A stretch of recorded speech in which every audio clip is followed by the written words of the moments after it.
episode 5 of Rev It Up Racing. The Rev It Up Racing show is brought to the U of I City, Steel City Motorsports, with Sean July and George Wilson at the corner of Gore Street and Wellington, 188 Gore Street. Go down and see them for all your automobile and motorcycle needs. We're sitting here with John and Gerry Ross. They race oval track racing in Northern Ontario and Upper Michigan. Mark Loxo was supposed to be here, their brother-in-law, but he backed out. I think it's more chickening out than it was backing out, but he just called us, said they had company, so he's not here tonight. So the biggest thing, like John, you sometimes race in 2 divisions, and Gerry, you race in the 1 division. The biggest reason, why do you do it? I like the thrill. Yeah? Thrill of driving, yeah. And like say, how many years you've been doing it? I know you took a bunch of years off, but... I raced for 4 or 5 years, and then I quit for 10 years, and then back for 2 years now. Back for 2 years? And Gerry, this is your first year? My first year driving, more or less full time. I helped John all the time, helped him build the car and everything, but I never drove very much at all. Maybe a few nights. That's about it. So the big thing we know, like say, we know John works, like say, Northern Canada. It's not even Northern Ontario. It's Northern Canada. When he comes home, does he kick you out of the car, or is it more just because he's not home that much, you let him drive? Well, sometimes it's just a relief to see the car do good and check the air pressures. And the thing is, like you say, last week at Kinross, you were driving when you weren't even there. Yeah. So you did well for Gerry last week. Yeah, I did pretty good according to Spank. Yeah, Spanky was saying the whole time, Gerry Ross, Gerry Ross, Gerry Ross. Like I say, if you're higher in the standings, you might as well keep it that way, right? Pretty much, yeah. So when you drive, it's whoever's driving gets the standing points, right? Yeah, well, they were putting all my points against Jerry's, which is fine with me. I didn't care, but a few of the guys were complaining about it, so I think they changed the pack so they make sure that the nights I drove it took away from Gerry. Because you were kicking their ass. Yeah, every night I drove with Laird, I did quite well. Yeah. Now, Gerry, like you said, you were helping them out, and that is there a reason you do it for the passion? That's the biggest thing. Yeah. But like you say, a lot of time in the garage where we're sitting now and everything else on the cars. But what are the other reasons why you decide to you keep doing so many things, fishing, hunting, anything else in Northern Ontario, instead you're sitting behind the wheel for the whole track? I don't know. I've always wanted to race. I always wanted to race at least 1 year, and finally put the car together last year and had a chance to drive majority of this year. So I figured I'd try it out. And I've done okay, I think. I mean, for the first year racing, I've always been least average, so I figure that's pretty good for your first time. Yeah, I always say if you're not last, you're doing something right. Yeah. Mostly for your first year. Yeah. And like I said, I was going to bug Mark about being, like say, his first year also in a higher category. Talking about higher categories right now, when you're over at Laird, you're in the factory stock, but you're considering thinking of moving up next year, right? Yeah, I'm thinking of buying an open wheel for next year and moving up. Well, like with the open wheel, I can run down the States. There's quite a few tracks down there. That's what I'm kind of looking forward maybe for next year. Looks like it'll be a lot of fun. Does that mean Gerry will drive full time in the 01? Probably if he wants to, yeah. Does that mean you have to foot the bill in? Yeah, right. I already paid for that. So it's something like you say, if he's not home, it's your responsibility. Yeah. Yeah, understandable. Now, the thing is, you say you've been racing. I'm not calling you old, but you've been racing for years.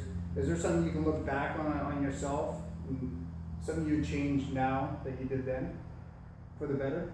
Oh, there's lots of stuff I would have changed. If I knew then what I know now about setting up a car, boy, I would have been a lot faster. Over the years, I learned quite a bit more, and if I knew within the first couple of years what I've learned over the years I've been racing, I would have done a lot better. My first few years I raced, we had like a pretty good motor, but I didn't know much about setup, so I had a hard time getting to the front. I still made it there, but I mean, usually I had fenders ripped off and it didn't look quite so graceful. But yeah, I would have changed how my driving was in the beginning. I was pretty rough. They said we were away this weekend at Laird Speedway, and you were down there with us, and we talked about you guys growing up a little bit and getting along so well.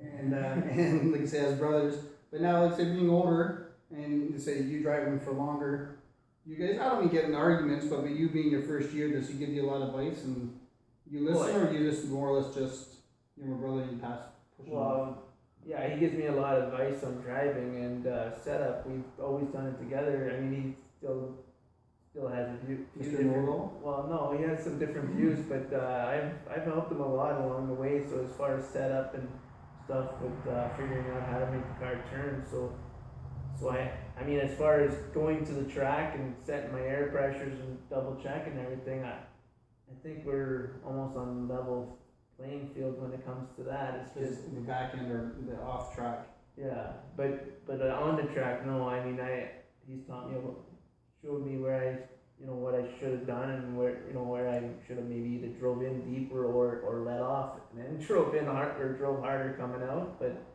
I mean, that's all learning experience. You gotta learn where to run, where to run your lines It too. doesn't matter if you're fishing, hunting, whatever, you're always learning Yeah. something new or something, what to do and what not to do, right? Oh yeah. Yeah. And like you say, being around for a couple of years racing, what's your most, I guess, say your most favorite race or like you say so far what you've had happen? Well, I have to say the first feature I ever won was over at Kinross. I have to say that was the most memorable race I ever ran. I mean, it was my first year back in the car for quite a few years, and I couldn't believe I actually won a feature. It was what, the third night? Yeah, the third night. One night at Kinross, one night at Laird, and then the next night at Kinross, and he Won won. a feature, and I never, like the whole time I raced that Laird before that, I never won a feature. I'd been right there on the line, like they waved the white flag and they had a caution, and I was leading to pull up, and I blew a power steering line. This is remember one time I remember, and so then I had to go off the track, and it's like I had that race all but one, and I run that one pretty much halfway from the back to the front, and made it up, and I led for quite a few laps, and then they blew my power steering line, and that would have been the only race that I was that close to, I might have won. So big question, and like I say off camera we talked about it, but I'm gonna call you out on it. Why did you stop racing for so long? Expensive. It was expensive, and I had other things, like I bought a house and had to redo it and that, so that takes a lot of time, so I didn't have any time really to put towards working on the car anymore, so I just put it on the back burner, and a girlfriend I had at the time, she didn't like me racing, so I put the car back in the barn, and that was the end of that. And we broke up, so now I can do what I want. Being single and can do what you want. Yeah. His baby's right here. So the thing with like say, you race at Laird, you race at Kinross. Do you have a preference of which track? Not when it comes to politics or anything, but racing the two different tracks, is there a preference ones you like better? I've only raced Kinross once, but I found it nicer, more forgiving if you drive in too deep, or you have a lot more room to run off the track, like to run up the track to catch the car if you make a mistake. Where Laird, you don't have as much room. You gotta be running it pretty on your close to money. where you're supposed to be. Yeah. Laird is it's kind of like there's two grooves, but you got to be pretty much on your money where you enter and you get on your brake and that, because there's no chance for run out. Where at Kinross, okay, if you come in, you got a little bit of push, it's no big deal, just let it drift up a little bit and you can catch it. It's such a wider track, and the banking has got a lot more banking. It's more momentum, like you carry momentum through the corner at Kinross, where Laird, it's not as much momentum. You pretty much need more horsepower. Horsepower helps at Laird. And like say, even coming off from a fan's point of view, I was talking to my son the other day, who was like, sitting off camera, and when he's used to sitting in the pits, and he couldn't believe sitting in the pits on how that bank is in front of the pits. So when you guys are going past, it's hard to see compared to Laird, where you see everything. Yeah. So even from a fan's point of view, they could tell how high that bank is. So it changes your driving, right? Yeah. Oh yeah. Definitely. So with the Ted Brooks and the Randy DeMitt Memorial coming up this weekend over at Kinross, who's getting the pleasure of driving? Oh, I'm gonna race this Sounds weekend. good, Greg. Is that because he's going home soon? Is that why you letting him? Yeah, I go back to work. It's a big purse. At least the truth comes out. Put new tires in the car. We're hoping for a good run. Did good last Friday there. I finished. I won a heat race and come in second in the feature. And I really want to beat that 25 car this year, or this race. I haven't beat him for the last 3 races, so I'm hoping to pass him. And every show I try to touch on a little bit of on politics. Over at Kinross, they do an amazing job but every time you guys cross that finish line in first place, they're on your ass about your car. Just explain what you've done to your car, and why do you think they want to slow you guys down? Either one of you can answer that one. I know you got a little uptight when he was driving one day, and I know one time you got, like I say, you got a little upset. Well, I really don't understand, because I've taken a low dollar motor, which is, it's just a crate. It's not, it doesn't have any horsepower. It's the cheapest motor route you can go, and with the way Laird rules are, I'm allowed to run the 10-inch slicks, and I'm allowed to run 200 pounds lighter than what the other guys are, because I have such a disadvantage with that motor. But at Kinross, the tech guy thinks that shouldn't be fair. That shouldn't be allowed 200 pounds lighter. And meanwhile, I'm running against guys that are running top notch equipment, like they're running Race cars are built at a factory. Yeah, They have, they're built at a factory. They got fully adjustable rear ends. Adjustable rear end makes a big difference on, you can set up the car to turn better and to bite better coming out of the corner, which our cars doesn't have all that. And some of them are running, for people who don't know, they're running as a bumps, is that what it's called? bump stops. Now, what's that compared to, like, say, what you guys are running? Is that an advantage to them compared to what you guys are running? Well, in it the middle is, of but the it corner it is, because they're driving into the corner, they're hammering their brakes, and the car's going from saying that, I think our rule is supposed to be 6 inches, or is it 6 Yeah, inches? ours is 6 inches, and theirs is only 4. 4. Oh, theirs 4? Well, theirs comes in at 4 inches and it's dropping to probably 2 inches in the center of the corner. So there they are, they're driving a go-kart against our factory stock, which is 6 inches So off. coming out of the corner, it's huge, right? Oh yeah, yeah. You don't have the side force on the tires. It's more when you get that rolling force, it really breaks your tires free coming out of the corner. And so when you're competing against them, and you say you're winning, it's something that's huge. That's why they're complaining so much, right? Yeah. Well, they don't figure that we should run. I don't think it's as good as we do with shop positive or something. Sorry, Jonathan. Yeah. Are you ready with that now? Okay. So I don't know who to ask here on this one, but Gerry, who's a better driver? You or John? I would probably say He comes with experience, but his first year. my first year I haven't racked as much stuff. So in his first year, where were you when you were at this point in your first year? Do you remember? Well, he qualified. What do you in the points? He got what, 8th out of 30 some Third, cars. yeah. He did okay. So he was sitting what about?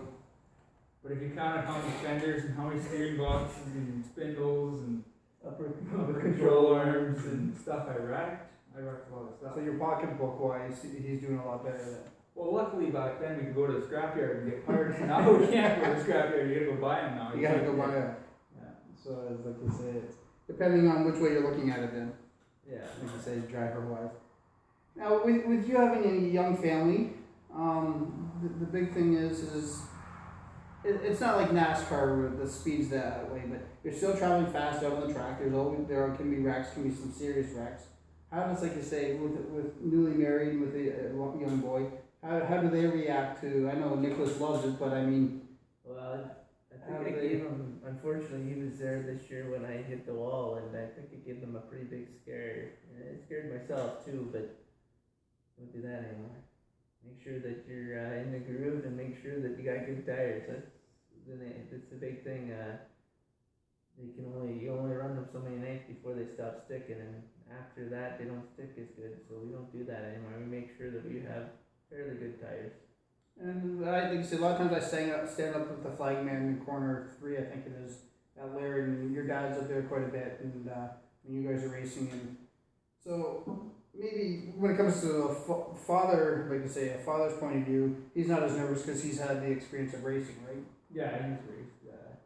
Well, when I started racing, or actually he started racing just before I started racing. So yeah, so he knew what it was all about.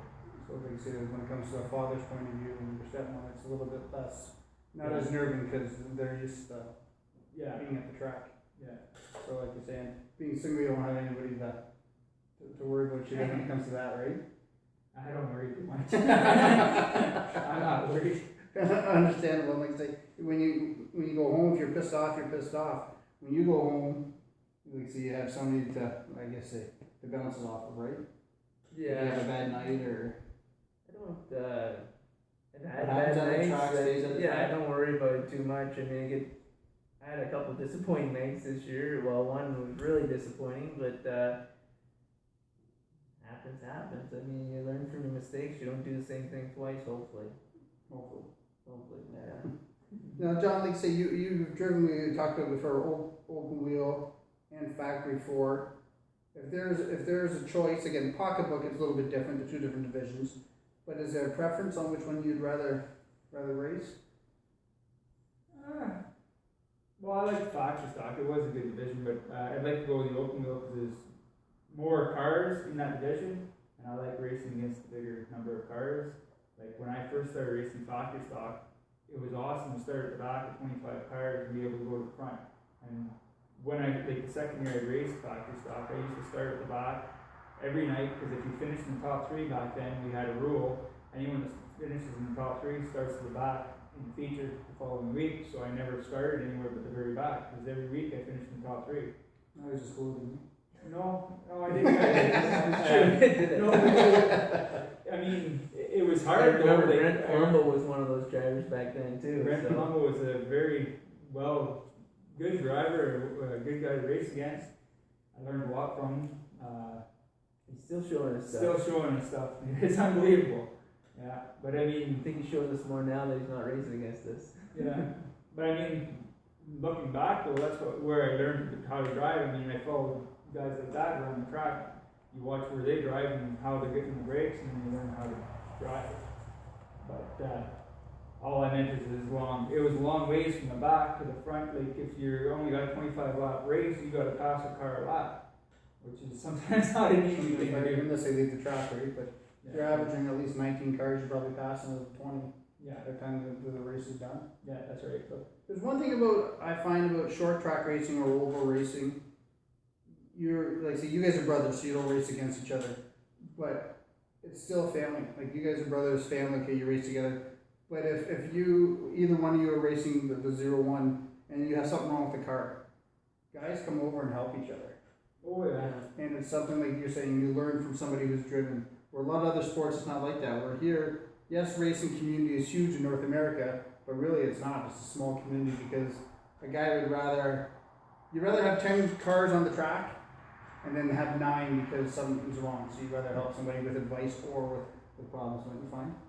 Yeah, my first night this year actually, I broke a tie rod actually. I got in, JP and I come together in the corner. I thought I could pass, and we just doing hot laps. So the Padgett has something wrong with the Ross brothers then. No, it was just that's for you, JP. Yeah, I just drove up a little bit too hard, a little bit too far, I think, and he started coming down, and inexperienced. I should just, we weren't racing. I should just let him go, but I thought, it felt like I could go, and I was going, but when he started coming back down, that put a kibosh to that, and we come together, and I broke the tire rod. And that wasn't cool because we didn't have another one. Fortunately, I talked to Gerald Archer. Yeah, Gerald Archer. He had one, and he gave me it. It was a little bit rough. He says you better put some grease on it. It's a little rusty. But it's the only part I got in the trailer. So thanks, I appreciate it. So put it on, raced it that night, and then I went and bought like two of them, and then bought another 2 inners. So we had spare parts, and then gave him his back as soon as I seen him. I think it was a couple weeks before, 3 or 4 weeks before he was back, because he had to go back to work. He works out of town too. That's what the one thing, and I don't want to compare it to hockey or football or those type of sports, but like you say, it's an individual sport, but when it comes down to it, you have a team as in crew or whatever else. But everybody helps everybody out. Like I use Mark, who isn't here again. Being a young driver, and if you guys, like say, if you're out of town and you're working on the 0-1, and you have, a lot of times it's Jake Irwin or Danny Burns next to you guys, and Dan will come over and help Mark out with, say, we're close to his pits, with him being a rookie and everything else. Where a lot of places with sports, you don't see that. We're giving advice while you're racing each other. Yeah. So that's huge. Well, I've noticed that with any time I've raced at Laird, like, I running a late model, they can never run a late model before, but this year running a late model, like, a lot of the older drivers come over and I know, way cool. give you advice on what to do to make the car work better. I mean, Donnie Barco was over helping me there, trying to get the car to work better towards the way I drive, so that was pretty nice. And I don't know a lot about it yet, but I mean, it sure is nice to have guys know what they're doing to help you out. And like I say, just advice, like and it's not they're coming to your garage, or if you called them, they would come to your garage, but they'll do it right in the pits, like they'll help you the night of the race, so it's huge. Now, one question I have is, it's probably changed from when, like say, you started racing compared to you racing this year, and you have the Anthony Manarino, the Chase Wilson, Dustin Jackson. Dustin's been racing a little bit longer, but like you say, they're starting in, like Chase is in your category with a 0-1. Where should they start? Is like, and it's not against Chase because they got to learn somewhere. But do they start? And it doesn't have to be those guys. It can be a 17-year-old, my son, or myself at 45. Somebody new to the sport. Should they start factory forward, work their way up? Like I know Chase started go-karts. Chase is an exceptional driver. I watched him drive. I kicked everybody's ass last week in the feature. Yeah, he's an exceptional driver. I don't think there's anywhere they should really start. I mean, I'm not saying. And it's not just Chase. It's like you say that age group of 11-year-olds or 11 to 19-year-olds. Because if me, I'm saying I have a son who's 17, a son who's 21, so it's a little bit different. But you have a younger one, and if we were talking before going home with frustration, but if you got frustrated with, and not saying, but Anthony Manarino or Chase, you don't go to them, to the driver, and get mad at them. Do you go to Fern, Anthony's dad, or do you go to George and voice your opinion, or is it because they're learning you give them a little leeway? Like, well, I've never seen we've been fortunate. I've raced and I've been the guy that's been rough, but they're not rough drivers. they just want to see They time. just want seat time. I mean, I think if he had a car that fit that division a little better, like it's like a little bit better car than what everyone else has.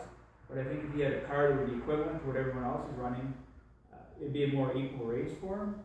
But I'm not taking anything away from him. He's an excellent driver, and he does. Start the season to now, He's got way better. Like not that he wasn't good at the beginning. Like he did really well. I was really impressed right from the start. But he's learned every week, and he's got a lot better. And it's good to see that every week he's getting better at it. It's nice to see somebody that young that's interested in racing. His dad likes to put him out there, so that's a good thing. I mean, and he's coming with somebody experienced, right? Oh yeah, with his dad, like he said last week, the biggest benefit Donnie Barco ever did was take the headset away so that Dad's not in his ear anymore. So George has helped him so much. So, and it's not just Chase, it's anything where I have a 17-year-old who won't even get his license.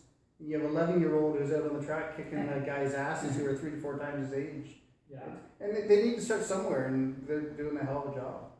Well, yeah, like the only way to learn is just to get out there and do it. I mean, and he's fortunate that his dad can afford to help put the car together and go racing. And it's nice to see them out there. Honestly, I'm happy to see them out there. You know, it's a good experience for them, life experience. And you need it.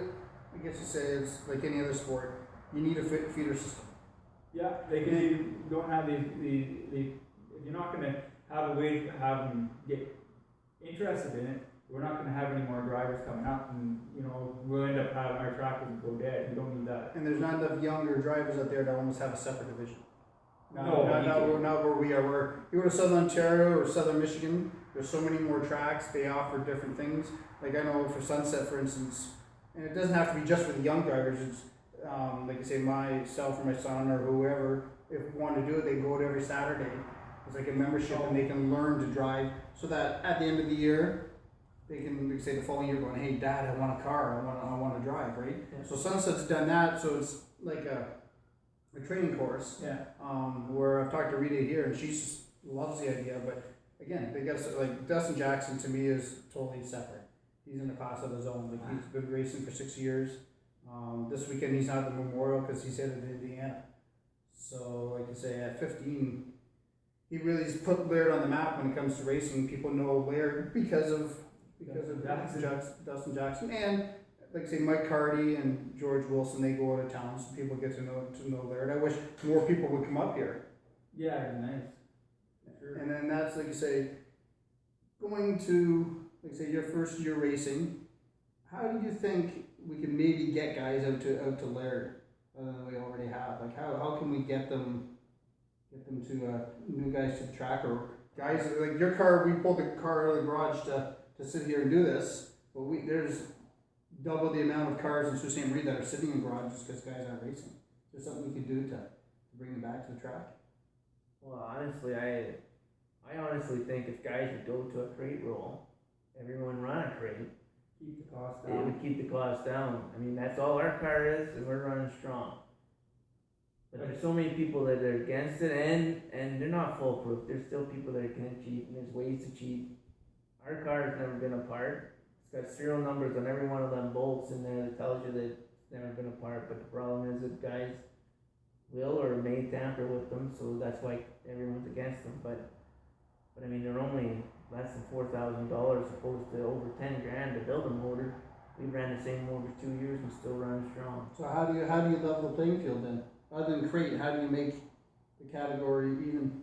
I don't know an easy way of doing it. I mean, I remember the second year I raced, Donnie Varco had tried to go to a crate rule, and it was a good idea, but you know, being a young driver back in the day, I was totally against it. I had a really good motor back in the day, and I didn't really want to spend the money at the time. But looking back, we have done that when we had 30 cars back then, or a good 25 strong pretty much every night, we would have had still probably 20 cars on the track, and it would have kept the playing field cheap, so that low dollar racing, which would be good, because that's the problem is a lot of people can't afford to spend $10,000 on a motor to go racing. So financially, it would probably put more people, or keep more people on the track, and maybe if not, promote bringing more new people to the track.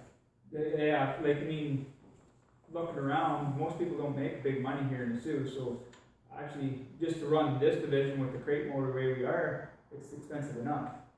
Like for the average person, like everyone says, oh, you get sponsors, but you know, not everyone's able to get sponsors. Myself, I don't have any sponsors. I mean, it's just the way it is. I don't really care either way, but I know for... At least you don't have to make the sponsors happen. That's the thing.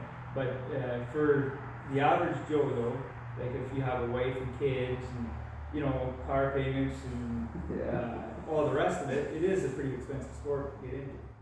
So not everybody has a trying to keep the cost down will get more drivers, I think. Gerry, I'm going to put you on the spot in this one.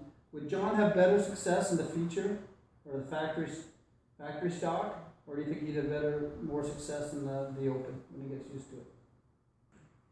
Well, I think he'd have just as much success in the open wheel mod as he does in the factory stock.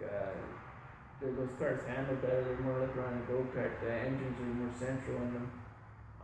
Our car runs good in our division, but as far as handling, it's far. It doesn't have as much. Doesn't handle as good as what those open wheel mods do. They usually like driving a go-kart out there compared to our factory stock. They're like leaps and bounds ahead of our car as far as for setup and everything. You can make them cars go so much faster through the corner without them pushing or the back end spinning out underneath you. It's just so much more adjustable, and they got a lower center of gravity. It doesn't have the roll center like you do in the factory stock. It's just a better setup. So the big thing here with this car, and fortunately you guys get to race at Kinross, or you can race in 4 or 5 tracks in Upper Michigan, but you guys do race at Kinross. But with everything that's happened in the last 12 months in the United States, and having that checkered flag or whatever you want to call it on the roof, and then 0-1, how's the reception been, like you say, going across into the States with that on there? Because when it comes to politics, it has been a big thing in the United States, but you guys have it on your roof. Have you got any comments or? No, actually, they've liked them at the tracks, but because I think a lot of people still view it as a general lead. It's not. The flag doesn't mean what the Confederates like to us, it's a general lead. It's Yeah. not, the flag doesn't mean anything as far as what I guess it actually means to us, but What it has for 100 years, and yeah. unfortunately it took something unfortunate this year to make us think of politics, but My sister Tosh, when we went down to Sands, she was all worried about we brought some tape and some paper, so we were gonna cover it up. When I got to Sands, I asked the lady at the gate if if they'd have a problem with this, I can cover it up if it's an issue. She says, no, don't cover that up.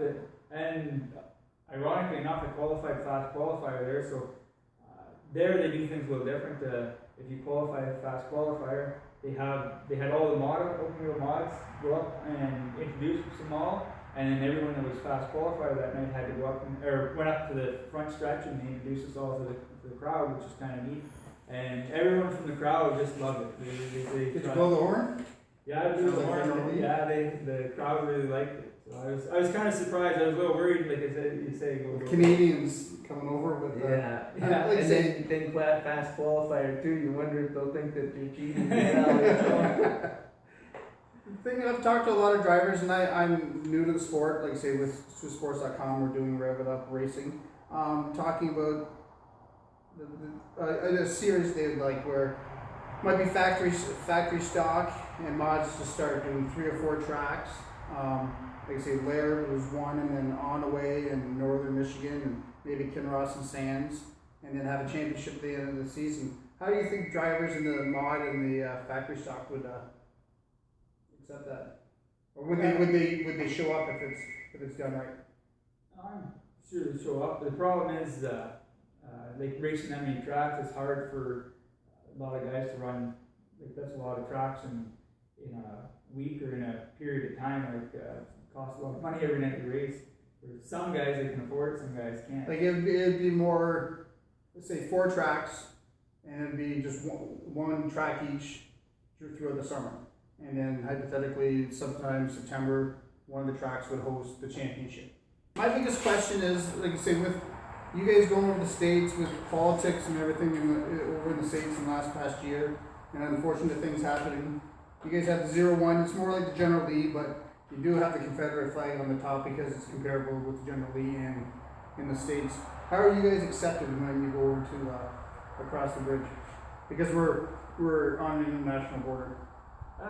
Nobody. I've never been to a track where they had any complaints about it. Actually, I was a little worried about going to Sands with my sister said, "Oh, you better bring some tape and paper and cover that up." How in the hell would you cover it up with paper?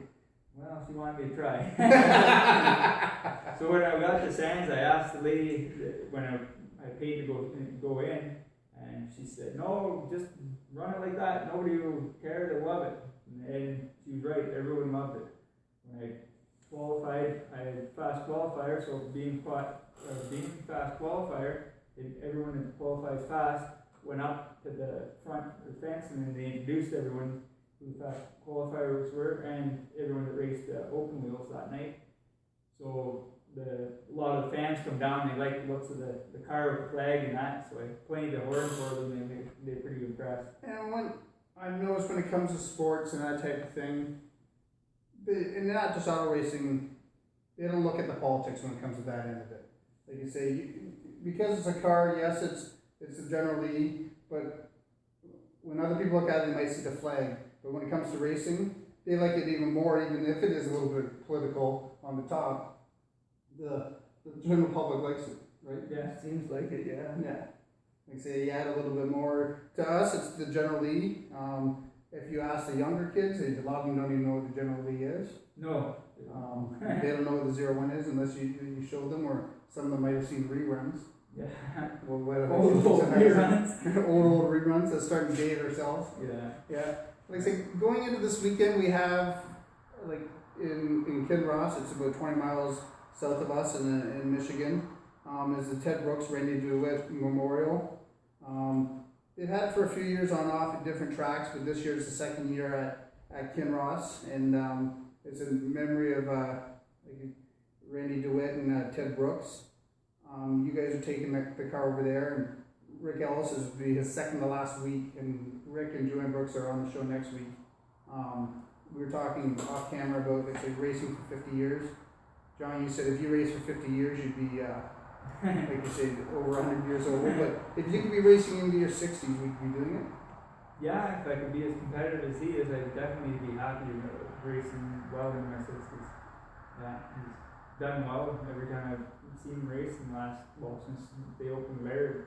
I remember watching him race there ever since they opened the track, and he's always done well. So, yeah, like you say, he's seen drivers come and go, drivers not coming to tracks. He's seen the politics of good and the bad at Laird, at Kinross.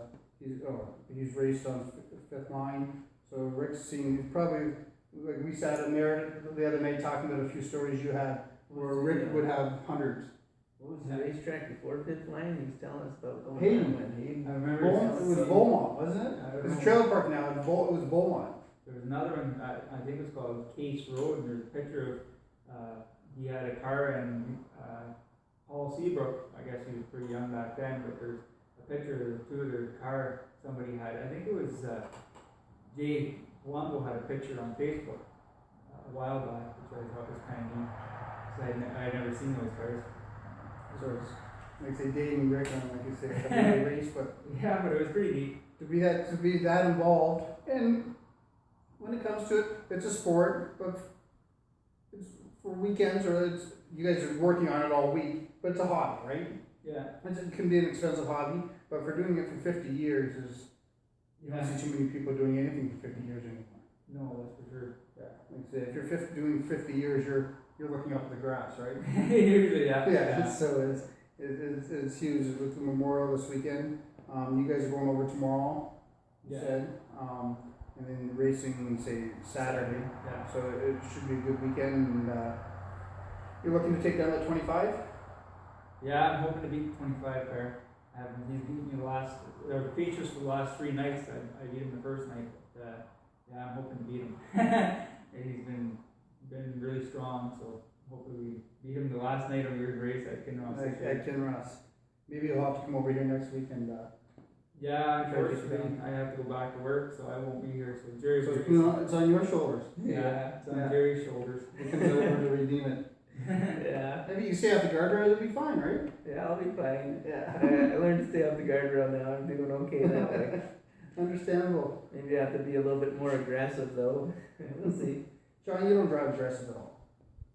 Not anymore, no. No. At one time I was really aggressive, but I've calmed down. Calm over the down. years. With age. Yeah. Well, like, Rev It Up Racing is a show is brought to everybody by Steel City Motorsports.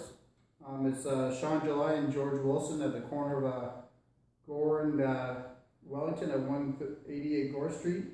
They specialize in all automotive and motorcycle needs. And if you need anything when it comes to race cars with George, or your bike or your I don't want to say your street car, but your car they use on the street, go down and see them at Steel City Motorsports.